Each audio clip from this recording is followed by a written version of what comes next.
Hi all, this is Meyleen Velasquez. I am a licensed clinical social worker and a registered play therapist. And today I was hoping to bring an intervention that you can use when working with older children and teenagers. I call this intervention inside and outside feelings, and it's a representation or kind of my own spin on an intervention that's very familiar to many of us. This strategy involves helping clients to differentiate between their inside selves and their outside self. So the idea of what are the feelings, the thoughts that we're keeping inside versus what is it that we present to the world. This can be very useful in processing unhelpful thinking patterns that are affecting the well-being of clients, whether it is thoughts that create deeper sense of depression, that exacerbate anxiety and stress and worry, or whether it is processing anger or any sort of dysregulation that comes with distressing emotions. When it comes especially to anger, a lot of clients feel really frustrated about the way that others are perceiving them, missing the message of what they're actually feeling and needing inside. There's a few ways that you can go about this method.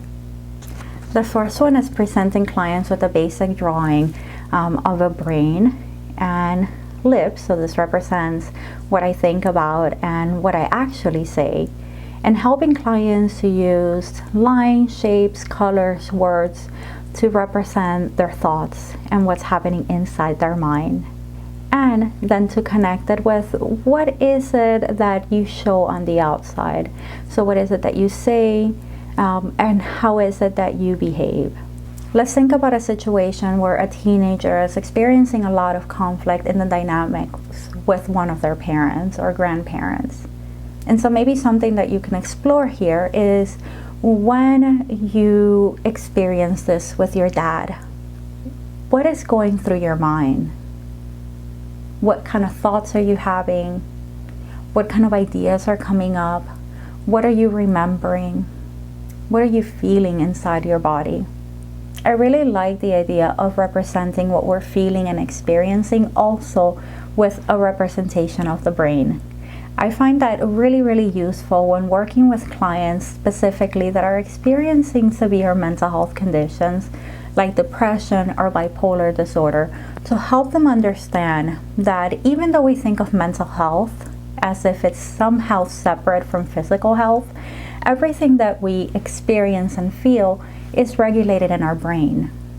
And this can be really supportive information for clients that can feel like they are doing something wrong, or maybe if they worked harder, things would be different. It's again a method to help clients to differentiate between what is in my power and what can I control versus what is out of my power and what can I not control. So if a client shares with you that in a moment of an outburst of anger where maybe they're yelling and screaming and maybe they're throwing things, that they're kicking themselves and being really, really angry that they can't think differently or that they can't behave differently, this might be something that I might challenge in session if appropriate, where I would ask a little bit more about, okay, so what are some of the ways that you're hoping that you can challenge this when you're in the middle of this? And also use it as an opportunity to provide some psychoeducation as to how the brain works and how our nervous system works when we've become really, really activated.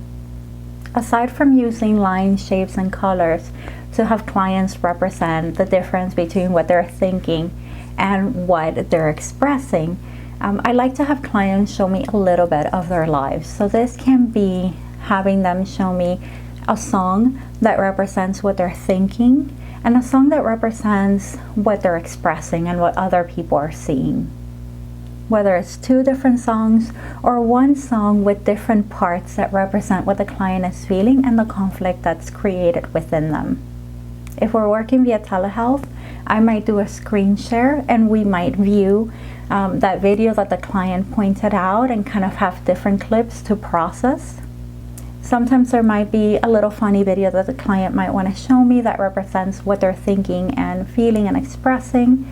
Sometimes it might be a clip from a movie or from their favorite TV show. And sometimes it might be a meme or a GIF, especially from working with older kiddos. and some adults.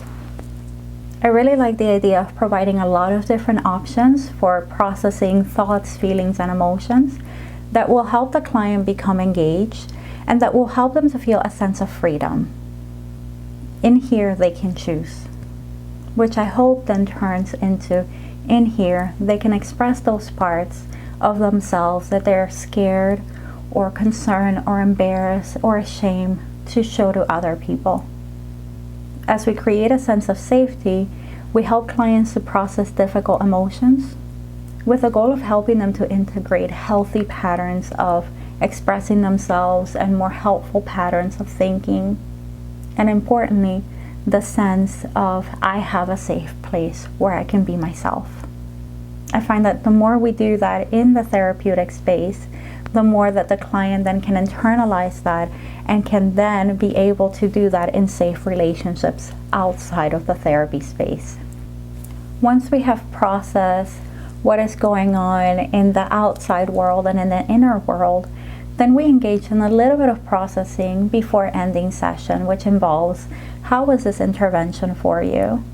How was it for you to see the difference between what goes in your mind and what other people are observing or what you feel you're sharing with other people? And how was it for you to share that with me?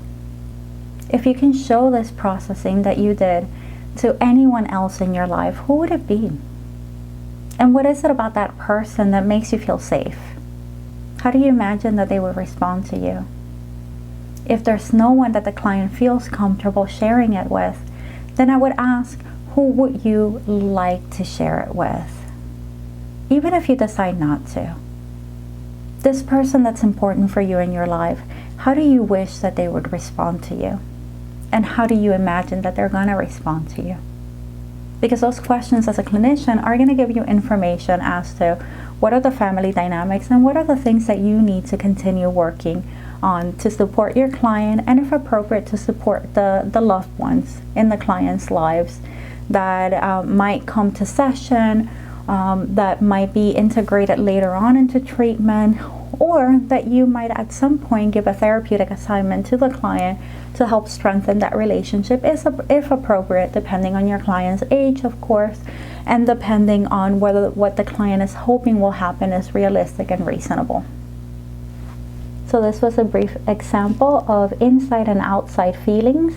I hope that this is useful and helpful to your practice. If there's anything else that you would like to see or that will be helpful to you, please let me know. Thank you. Bye.